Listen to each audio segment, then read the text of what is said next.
Our biggest concern that we typically see quite a bit are paw injuries. Am I dealing with a long-term problem? Do I need to go to a vet?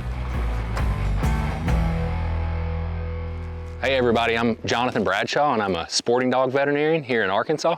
You know, there's a lot of times where we're in the woods, we've got our dogs with us, and there's common things that pop up. I wanted to take some time today to kind of go over a few of the things that stand out to me and the things that I get the most questions about, issues from client dogs. So our biggest concern that we typically see quite a bit are paw injuries. So we see a lot of paw and nail injuries from jumping up on dog stands, jumping down, jumping on four-wheelers, jumping in trucks. That's a huge issue. A lot of times if they're hopping up and down off a dog stand, they'll actually catch their nail and rip it back.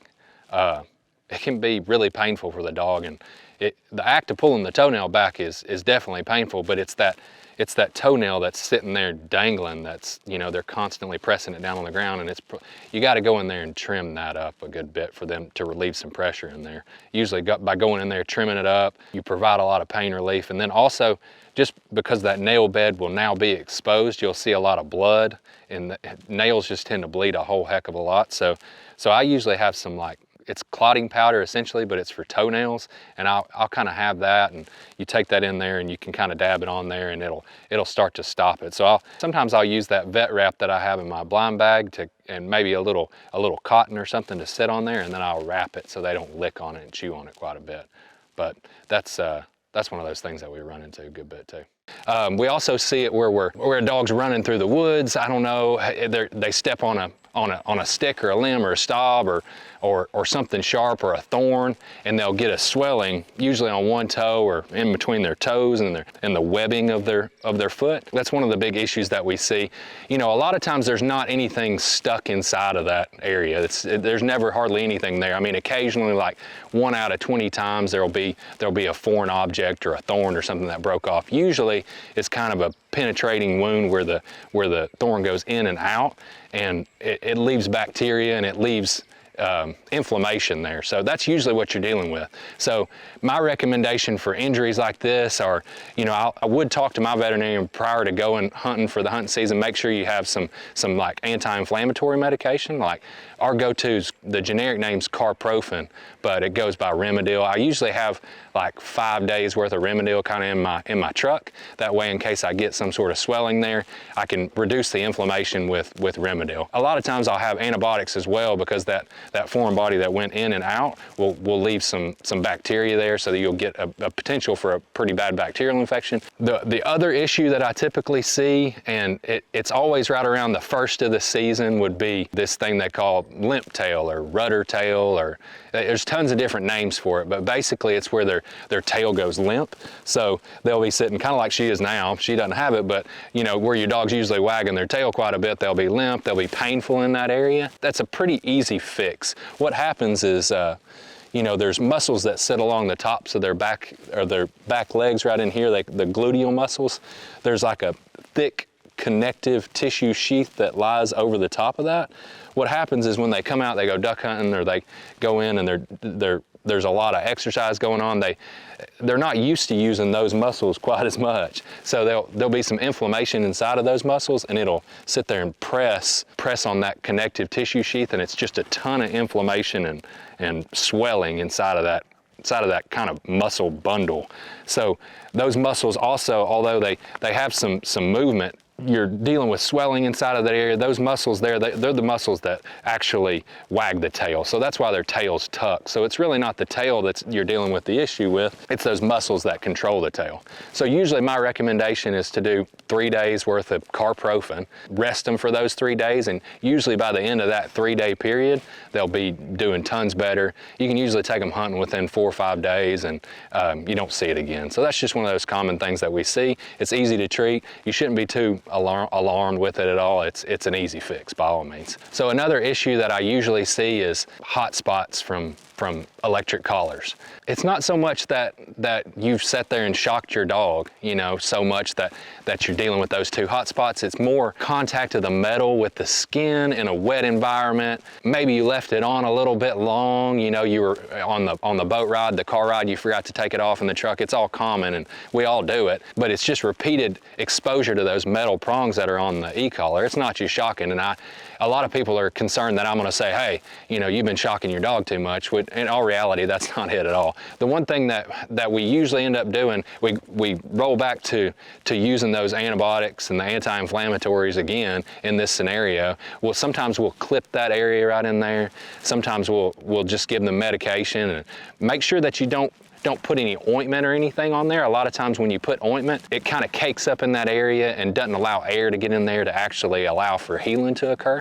So what I usually do is, you know, I'll dry the area very well. I don't put any like Neosporin on there. I try again, if you're dealing with it and it's not really mild, and I say mild like maybe there's like a little couple of dots or something like that. If it's mild like that, I usually let it go, dry it off, watch it. But if it starts to get a little bit bigger, get a little more swollen, I'd say go to the veterinarian in that case, just to make sure that there's nothing going on. But if you did happen to have some of those same anti-inflammatories and antibiotics, that's what I would use.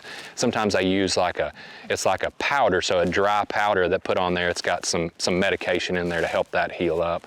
That's just one of those things that I see quite a bit of. People are often not embarrassed, but they're concerned to tell somebody just because of the nature of an e-collar. And I say today, don't worry about that.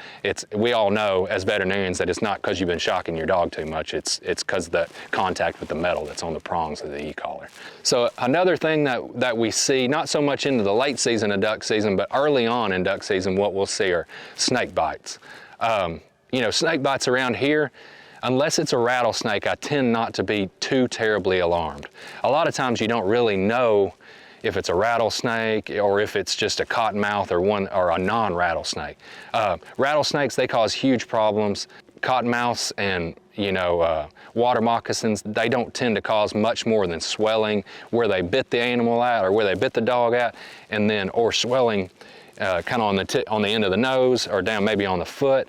Usually what I end up doing is giving some Benadryl. A lot of times those bites can get infected just because of the nature of it, and fangs going in and lots of swelling, and they can get infected. Sometimes we don't really know what kind of snake it was. We just see the dog go over to the edge of the woods and yelp and then come running back. So it's always best to try to see what the snake was that bit him, but a lot of times we can't. So in that instance, it's best just to get in the truck and go to the veterinarian as quick as you can and kind of assess what's going on as you're driving to the veterinarian. If it's a rattlesnake, usually they don't do well at all, and we need to give them some sort of anti-venom. If it's a cottonmouth, usually we just give them something for the swelling and the pain, and everything gets better within the next few days. So that's one of those big things that we tend to see a lot of in this time of the year. So another concern that duck hunters have is some sort of major injury, major trauma, lots of blood, you know, boat props or something to that effect. You know, that something that we're causing a lot of blood. We always want to try to stop the bleeding as quick as we can. That's our major concern before heading to, say, an emergency vet or your veterinarian. You know, so if there's big cuts in certain areas that start bleeding quite a bit, I would do anything I could to put a lot of pressure on the wound. So if, say, a cut's right in here, you know, I'd go in here, put a lot of pressure, maybe take this jacket off and sit there and try to put a compression bandage on there. That I would do that, and then I would ultimately head straight to the veterinarian and try to get them to assess. Usually they'll get once they lose blood like that, they'll get shocky, get kind of weak, so they need fluids, they need medical attention at a veterinarian. So it's usually best to go to an emergency clinic in that instance. You know, a lot of times you can, if it's a small cut that starts to bleed, you know, we get concerned, we think the bleeding's not gonna stop, but in all reality, it will stop.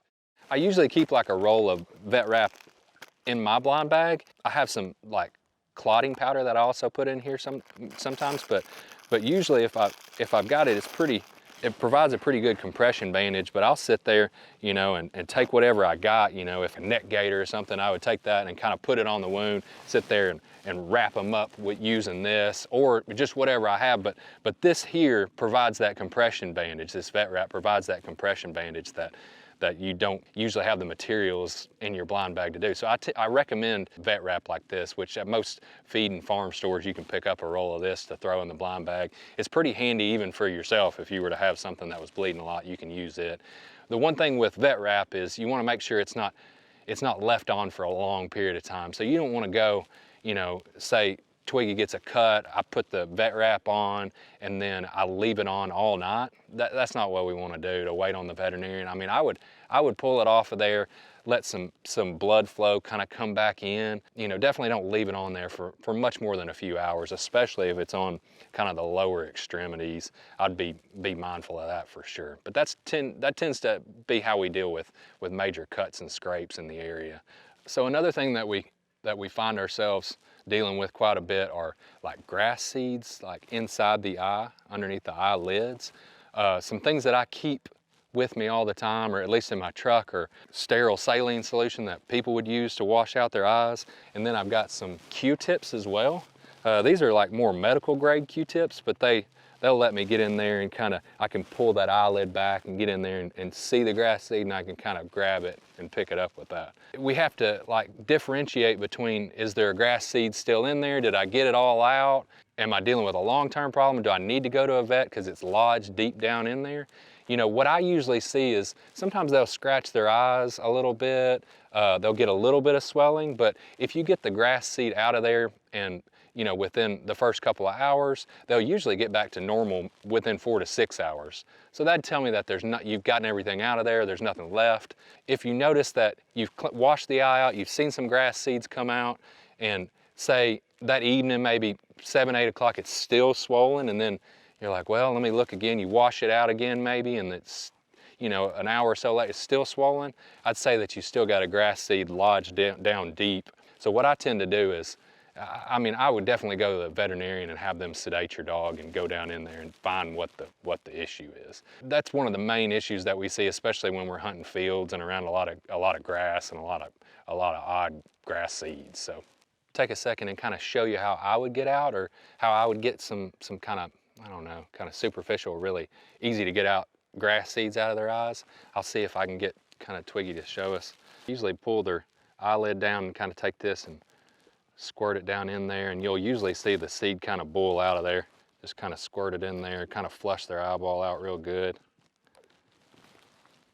So one of those things that we do see some here in Arkansas, but you tend to see it quite a bit more up north, is hypothermia.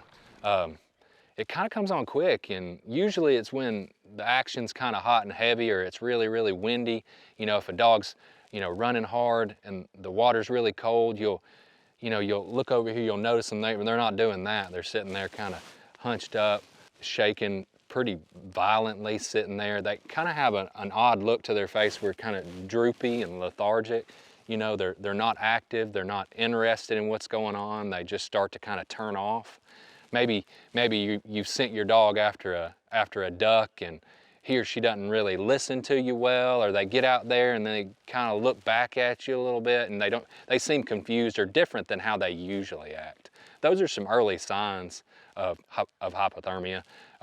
That's what I'm always looking out for. You know, they tend to just look droopy. So what I usually do, typically if we're out in the woods, maybe I'm not close to anything, I'll take my jacket off first and put it over the dog, start to warm up as best I can, and then I immediately call the hunt over, and we hop back in the boat or go back to the truck and get in there and start to warm them up a good bit with the heater. So that's usually what I see. Those are early signs. You know your dog, you know what your dog typically does on duck hunts. If you feel something seems off, then it usually is, and they're usually cold. That's something that you can look out for, and something that we got to pay like strong attention to for sure. So we had a good day today. I'm going to take it back to the house, but If you have any questions or concerns about your dog, or injuries, or need help finding a veterinarian or specialist, feel free to reach out to me on Instagram. My handle is it's just jonathan.bradshaw. Get on there, ask me questions. I'm glad to answer anything that you got. Yeah.